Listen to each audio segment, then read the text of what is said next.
Hello everyone, कैसे हैं आप सब। चलिए, हम लोगों ने अभी तक डिस्कस किया सिनोनिम्स और उसके आगे फिर डिस्कस करते हैं। 48 सिनोनिम्स हम लोगों ने 48 सिनोनिम्स कवर कर चुके हैं। अभी हम लोगों को कम से कम ये सफ़र बहुत लंबा है, लगभग 200 सिनोनिम का ये सफ़र है। तो साथ जुड़े रहिएगा। ऊबन भी महसूस हो सकती है थोड़ा सा, क्योंकि ये सिनोनिम वाला जो चैप्टर है वो काफ़ी ज़्यादा रिलेवेंट है। और दूसरी बात तो ये बहुत ज़्यादा ये होता है ना कि आप जब याद करते तो अंदर से थोड़ा दिक्कत महसूस होने लगती है ना। लगातार किसी एक चीज़ को पढ़ना आसान नहीं होता है। चलिए हम लोग शुरू करते हैं। तो इसको धीरे धीरे थोड़ा थोड़ा इसीलिए हम लोगों ने यही प्रयास किया कि थोड़ा थोड़ा समझा जाए और समझाया जाए कि ज़्यादा से ज़्यादा अगर आप पढ़ेंगे तो फिर ज़्यादा कन्फ्यूज होंगे। इससे क्या होगा कि थोड़ा थोड़ा किसी भी चीज़ को आप जब थोड़े थोड़े अमाउंट में लेते हैं तो ज़्यादा फायदेमंद होता है। किसी भी चीज़ को अगर आप ज़्यादा अमाउंट में लेंगे तो वो नुकसानदायक होगा। जैसे कि आप खाना खाते हैं, बहुत अच्छी बात है, वो आपको फ़ायदेमंद देता होगा, लेकिन अगर आप ज़रूरत से ज़्यादा खाना खाएँगे तो क्या हो जाएगा, आपको पता है बहुत अच्छे से कि दिक्कत हो जाएगी। तो चलिए उसी प्रकार हम लोग इसी तरीके से एक पढ़ाई भी होती है कि आप ज़्यादा खाना ना खाएँ, ठीक है? एक ही दिन में सब चीज़ खाना वो उचित नहीं होता है, धीरे-धीरे हम लोग आगे बढ़ते हैं। चलिए, यहाँ पे क्या लिखा हुआ है 48। ड्राउन ड्राउन का मतलब होता है ड्राउन मतलब होता है कि आप डूब जाना। मतलब जैसे आप नदी में गए, तैरना नहीं आता है तो क्या हो गया, ड्राउन हो गया। यानी सिंक का मतलब होता है डूबना। क्या होता है? डूबना। डूबना होता है। तो चलिए इसका सिनोनिम हो गया। आगे लिखा हुआ है, इसको जरा पढ़ के देखिएगा एक बार। मैं कह रहा हूँ वीडियो पॉज करिए और इसको पढ़िए। आप लोग जहाँ तक मैं सोच पा रहा हूँ आप लोग पढ़ेंगे डैनी। क्या पढ़ेंगे? डैनी। डैनी शायद यही पढ़ेंगे लेकिन ये डैनी वैनी नहीं है, कोई पिक्चर फिल्म थोड़ा चल रही कि डैनी आए यहाँ पर लगातार चल रहे, नहीं, ये डेनाई है। क्या लिखा हुआ है? डेनाई है। और इसका मतलब होता है इनकार करना, मतलब मना करना। और ये सामने लिखा हुआ है रिफ्यूज़। और क्या लिखा हुआ है? डिस्कॉर्ड। यहाँ पे डिसएग्री भी हो सकता है, मैंने बताया हुआ है आपको। डिसएग्री मतलब असहमति, और जहाँ पे असहमति होगी वही तो इनकार होगा। तो चलिए ये डिनाई हो गया, ये रिफ्यूज़ हो गया, ये डिस्कॉर्ड हो गया। चलिए आगे क्या लिखा हुआ है? डिलाइट। डिलाइट का मतलब ये होता है कि आनंदित, मतलब जो खुशी का माहौल होता है, जैसे एग्रीएबल हो गया, प्लीजेंट हो गया, तो उसी का लिखा हुआ प्लेजर लिखा हुआ है। इंजॉयमेंट हो गया, चार्म हो गया, तो ये सब क्या है? ये सब आप इसके सिनोनिम होंगे, किसके? डिलाइट के। लिखा हुआ डेड्यूस। डेड्यूस का मतलब बहुत अच्छे से जानते हैं। डिडक्ट करना, किसी भी चीज़ का डिडक्ट करना क्या कहलाता है? डेड्यूस कहलाता है। इन्फर, ये भी इसका सिनोनिम हो जाएगा। आगे लिखा हुआ है डेस्टिनेशन। डेस्टिनेशन का मतलब होता है किसी चीज़ का आपको गोल होना, या फिर टारगेट होना, या फिर गंतव्य। इसका हिंदी देखा जाए तो क्या होता है? गंतव्य। जो train has started from origin and went to his destination, अपने डेस्टिनेशन पर गई। इट्स डेस्टिनेशन, अपने डेस्टिनेशन तक गई, अपने गंतव्य तक गई, अपने गोल तक गई, अपने लक्ष्य तक गई। तो इसका सिनोनिम होता है डेस्टिनेशन। डेस्टिनेशन का मतलब होता है गंतव्य, यानी लास्ट, यानी कहाँ तक जाना है, आपका गंतव्य कहाँ है। आपका बोर्ड परीक्षा, तो आपका डेस्टिनेशन, आपका गोल, आपका टारगेट क्या है? बोर्ड परीक्षा। तो वही चीज़, गोल, टारगेट और एंड। चलिए, डिमोलिश का मतलब होता है खराब करना, सैटर हो जाएगा। इसका सिनोनिम मैंने बताया हुआ है, पिछले वीडियो में मैंने बताया था कि सैटर मतलब क्या होता है। सैटर का मतलब बिखर जाना, है ना। डिस्ट्रॉय, खराब हो जाना, रूइन, खराब हो जाना। चलिए, डिजास्टर, बहुत अच्छे से आप लोग जानते हैं, इस वर्ड से काफ़ी ज़्यादा वाकिफ़ हैं आप लोग। पिछले एक क्लास छोड़ दीजिए, उससे पिछले चले जाइए, तो वहाँ पर मैंने कैलेमिटी, ट्रेजेडी और ये सब वर्ड बताए थे, जिसका मतलब होता है मिसफॉर्चून, यानी कि अचानक से किसी चीज़ का सडन मिसफॉर्चून हो जाए, उसे हम बोलते हैं डिजास्टर होना।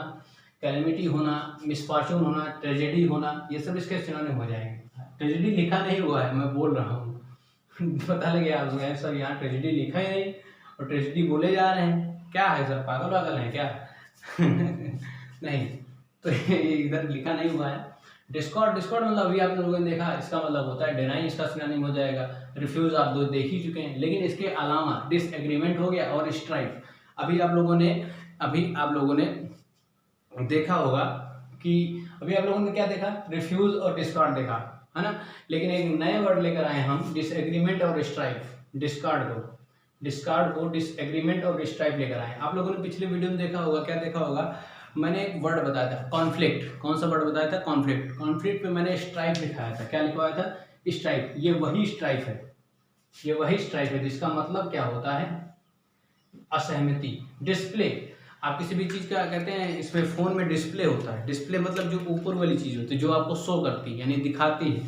तो ये क्या होता है, डिस्क्लोज करना। डिस्क्लोज का मतलब होता है, डिस्क्लोज का मीनिंग जो होता है अपना खुद का एक मीनिंग होता है। क्या मीनिंग होता है, किसी भी चीज़ का जैसे कोई आप सीक्रेट है उसको क्या कर देते हैं, डिस्क्लोज कर देते हैं यानी बता देते हैं, तो उसे हम बोलते हैं डिस्क्लोज। डिस्प्ले हो गया, शो हो गया। डिस्ट्रीब्यूट बहुत अच्छे से जानते हैं, डिस्ट्रीब्यूटिव प्रोनाउन होता है। डिस्ट्रीब्यूटिव यानी कि क्या, उसे हम बोलते हैं हिंदी में बता नहीं सकते क्या बोलते हैं डिस्ट्रीब्यूटिव प्रोनाउन। अरे मुझे याद नहीं डिस्ट्रीब्यूटिव प्रोनाउन को क्या बोलते हैं। बहरहाल इसका मतलब होता है डिवाइड यानी कि बांटना, है ना। डिवाइन, डिवाइन का मतलब बहुत अच्छे से जानते हैं। डिवाइन मतलब जो दैवीय शक्ति होती है उसे हम बोलते हैं डिवाइन, ठीक है, गॉड लाइक। ड्रेडफुल आप लोगों ने बहुत अच्छे से सुना और देखा। जब दूसरा सेकंड चैप्टर चल रहा था प्रोज का, तो उसमें फिलो ट्रेवलर में जो मॉस्किटो था वो क्या था, बहुत ही ज़्यादा ड्रेडफुल था, हॉरिएबल था, फियरफुल था, यानी कि बहुत ही ज़्यादा मतलब कि जो भयानक चीज़ होती है उसे हम बोलते हैं ड्रेडफुल, हॉरिएबल। हॉरिएबल मूवीज़ होती हैं किसकी, जो हॉलीवुड मूवी होती है उनको हम बोलते हैं हॉरिएबल मूवी, है ना। क्यों, क्योंकि वो ज़्यादा भयानक रूप लेकर कभी बोट बन के आ जाता है, कभी क्या हो जाता है, कभी कोई यहाँ से कूद गया, कभी पता लगे 25-25 मंजिल से कूद गए नीचे, कुछ होता ही नहीं उनको। एक लोग को मार, जो साउथ इंडियन मूवी है, एक आदमी मारता है 100 आदमी को, तो उसे हम बोलते हैं, क्या बोलते हैं, उसे हम बोलते हैं ड्रेडफुल, फियरफुल और आवफुल या हॉरिएबल बोलते हैं। डिस्कवर मतलब बहुत अच्छे से जानते हैं आप लोग, खोज करना यानी इन्वेंट करना, तो डिस्कवर हो जाएगा, ठीक है। आगे क्या लिखा हुआ है, डिजेक्शन, बहुत ही बढ़िया वर्ड, बहुत ही प्यारा वर्ड है। डिजेक्शन का मतलब होता है कि आपके अंदर ग्रीफ हो यानी दुख होना, सारो होना, तो ये सब क्या कहलाता है, डिजेक्शन कहलाता है। ये लिखा हुआ है ग्रीफ, सारो और डिप्रेशन। डिप्रेशन वो चीज़ होती है जैसे जो लोग क्या करते हैं, डिप्रेस हो जाते हैं, उनके मतलब कि दुखी, जो लोग ज़्यादा दुखी हो जाते हैं तो कहाँ चले जाते हैं, डिप्रेशन एक प्रकार की स्टेट होती है, अवस्था होती है किसी भी मनुष्य की, डिप्रेस हो जाता है। कैसे डिप्रेस होता है, जब ज़्यादा सोच लेता है, ज़्यादा दुखी हो जाता है तो उसे डिप्रेशन बोलते हैं। तो वही है डिजेक्शन। डेरोगेटरी, डेरोगेटरी का मतलब होता है अपमानित, किसी को अपमानित करने का कहलाता है डेरोगेटरी। इसके सिनोनिम हो सकते हैं दूर दूर तक, इंसॉलेंटली, इम्प्रूडेंटली, है ना, ह्यूमिलिएटिंग हो गया, डिफेमेटरी हो गया, है ना, तो ये इसके सिनोनिम हो जाएगा। देखिए इसको याद करने का तरीका है ORY, ठीक है, डिफेमेटरी और ये डेरोगेटरी, दोनों DE लिखा हुआ है, DE लिखा हुआ है। बात में क्या लिखा हुआ है, ये डेजोलेट। डेजोलेट का मतलब होता है बंजर, जो चीज़ बेकार हो, तो इसे लिखा हुआ बैरन हो गया या लोनली हो गया, मतलब बंजर मतलब जो अकेलापन महसूस करे उसे हम बोलते हैं, ठीक है। हालांकि इसका दूर का सिनोनिम बंजर भी होता है, बैरन हो गया या फिर डेजोलेट हो गया या फिर आपका लोनली हो गया। डेजोलेट या फिर बैरन या लोनली इसका सिनोनिम होता है।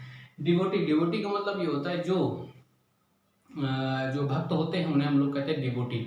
जो बहुत बड़े भक्त होते हैं उन्हें क्या बोला जाता है, डिवोटी, वर्शिपर या वोटरी। डिवोटी, वोटरी, वर्शिपर, ये इसके सिनोनिम होंगे। मजा आया सेशन में, अच्छा लगे तो लाइक जरूर किया करें। हालांकि बार बार कहना उचित नहीं, तो आपको इतने वर्ड अभी और आपने सीखे, शायद 17 वर्ड, 49 से लेकर 17 वर्ड आप लोगों ने सीखे। 17 वर्ड आप लोगों ने सीखे, 17 3 51, एक वर्ड में 3 सिनोनिम है तो 17 51, 51 नहीं तो कम से कम 45 प्लस जरूर आप लोगों ने सीखे। तो ये हम लोग डेली इसी प्रकार क्या करेंगे, सीखते चले जाएंगे, बस नहीं सीखते चले जाएंगे। चलिए, तो अगर अच्छा लगे तो लाइक करें, और आपसे कहना चाहूँगा कि डेली रिवीजन करें। जो भी क्लास है, अगर आपको नहीं समझ में आता है तो 2 बार देखें, 3 बार देखें, आपको धीरे धीरे कंसेप्ट क्लियर हो जाएंगे। यानी किसी भी चीज़ को अगर आप 2 से 3 बार देखते हैं, एक बार में मज़ा नहीं आता है, क्योंकि पहली बार में कोई भी ऐसा माइंड नहीं है कि पहली बार में किसी का माइंड होता है जो पहली बार में कैच कर ले, लेकिन सबका माइंड नहीं होता है। तो एक बार में कोई भी चीज़ नहीं समझ में आती है तो उसको दोबारा देखो यार, मतलब लेकिन जूझो, उसमें जूझने की कोशिश जरूर करो। जब भी जूझोगे तब भी आपको फायदा मिलेगा, ठीक है। जूझने से ही आगे चीज़ें बढ़ती हैं, धीरे धीरे आपको क्लियर होने लगेगा, विजन क्लियर होने लगेगा, क्या है सिस्टम, क्या है इस पढ़ाई का, तो आपको धीरे धीरे क्लियर होने लगेगा, ठीक है। जिस चीज़ को आप जितना बार ज़्यादा पढ़ेंगे वो इतना ही ज़्यादा क्लियर होता चला जाएगा। बात समझ में आई, पहली बार में तो कुछ समझ में नहीं आएगा, दूसरी बार में थोड़ा समझ में आएगा, तीसरी बार, कहीं 8-10 बार आपने किसी भी चीज़ को रिवाइज कर लिया तो वो आपके दिमाग में फिट हो जाएगा। और किसी भी स्थान पर जाकर, आप किसी भी प्लेस पर जाकर आप क्या कर सकते हैं, यू कैन एक्सप्लेन, ठीक, आप एक्सप्लेन कर सकते हैं दैट पर्टिकुलर थिंग, उस पर्टिकुलर थिंग को। चलिए हम लोग इतना ही रखते हैं, बाय बाय टाटा, अगले वीडियो में जरूर मिलेंगे हम लोग, अगले क्लास में जरूर मिलेंगे। चलिए तब तक के लिए नमस्कार, धन्यवाद, बाय बाय।